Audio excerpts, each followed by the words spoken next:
Students, अपनी पिछली class में हमने प्रत्ययों के बारे में पढ़ा। तो अब हम तद्धित प्रत्यय के बारे में पढ़ रहे थे, जिसमें कि तरप और तमप प्रत्यय होते हैं विशेषकर।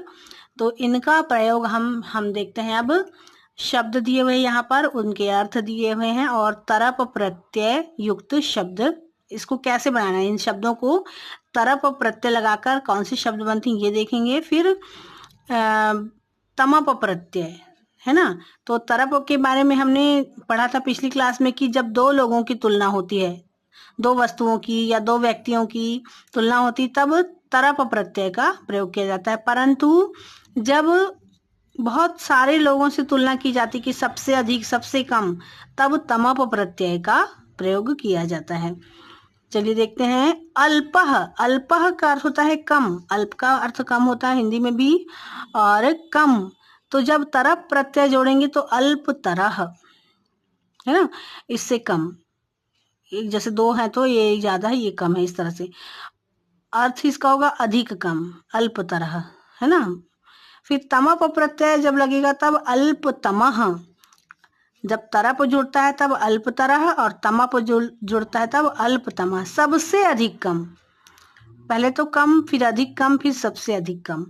इसी तरह से लघु, लघु का अर्थ होता है छोटा, जब तरप प्रत्यय लगता है तब लघुतर, और इसका अर्थ होता है अधिक छोटा। परंतु जब तमप प्रत्यय जुड़ेगा तब लघुतमः, सबसे अधिक छोटा। हम पढ़ते हैं ना लघुत्तम मैथ्स में।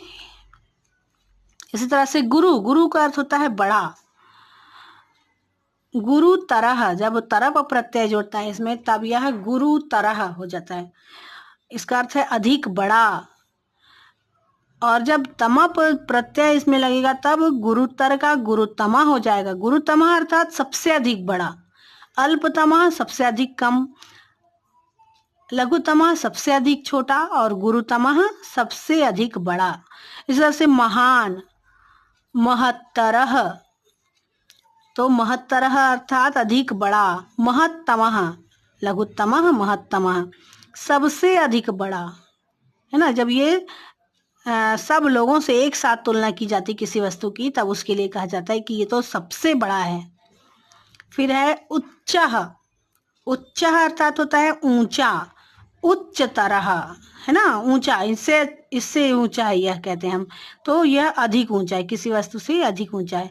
फिर उच्चतमः, उच्चतमः अर्थात सबसे अधिक ऊंचा। इसी तरह से कृशः, कृशः अर्थात कृशकाय, कहते हैं ना कि ये बहुत दुबला है, कृशकाय है बहुत, कृश, तो यह दुर्बलः। कृशतरः अर्थात अधिक दुर्बल है, बहुत अधिक दुबला है। प्लस कृशतमः सबसे अधिक दुर्बल, सबसे ज्यादा दुर्बल है, ये तो बहुत ज्यादा दुर्बल है, इस तरह से हम कहते हैं। तो यहाँ पर आप तरप और तमप प्रत्यय को अगर आप अच्छी तरह से समझ जाएंगे तो आप जब भी अल्प तरह शब्द देखेंगे तो आपको समझ में आ जाना चाहिए कि यह तरप प्रत्यय है, और अल्प तरह या अल्प तमह आएगा तब तमप प्रत्यय। तरह और तमह देखना है आपको। तरह मतलब तरप प्रत्यय और तमह अर्थात तमप प्रत्यय।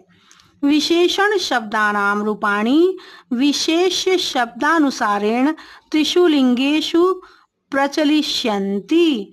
विशेषण जो शब्द हैं इसके रूप विशेष शब्दों के अनुसार तीनों लिंगों में प्रचलित हैं, जैसे कि विशेषण के अनुसार। तो ये आपको ध्यान रखना है कि किस तरह से किस शब्द में हम तरप प्रत्यय लगेंगे और किस शब्द में तमप प्रत्यय लगेंगे। जब दो लोगों का की तुलना की जाएगी तब तरप प्रत्यय का प्रयोग किया जाएगा, और जब बहुत सारे लोगों की तुलना में उस व्यक्ति को विशेष रूप से दर्शाया जाना है तब तमप प्रत्यय का प्रयोग किया जाएगा। जैसे अल्पतर, लघुतर, गुरुतरः, महत्तरः, उच्चः अर्थात उच्चतरः, कृशतरः, और अल्पतमः, लघुतमः, गुरुतमः, महत्तमः, उच्चतमः, कृशतमः। इस तरह से हम सबसे अधिक कम, सबसे अधिक छोटा, सबसे अधिक बड़ा, तो यहाँ पर ये सबसे अधिक जो अंतर है उसके लिए प्रयोग किया जाता है। ठीक है, तो आज के लिए इतना ही। अपनी अगली क्लास में हम अव्यय परिचय के बारे में पढ़ेंगे।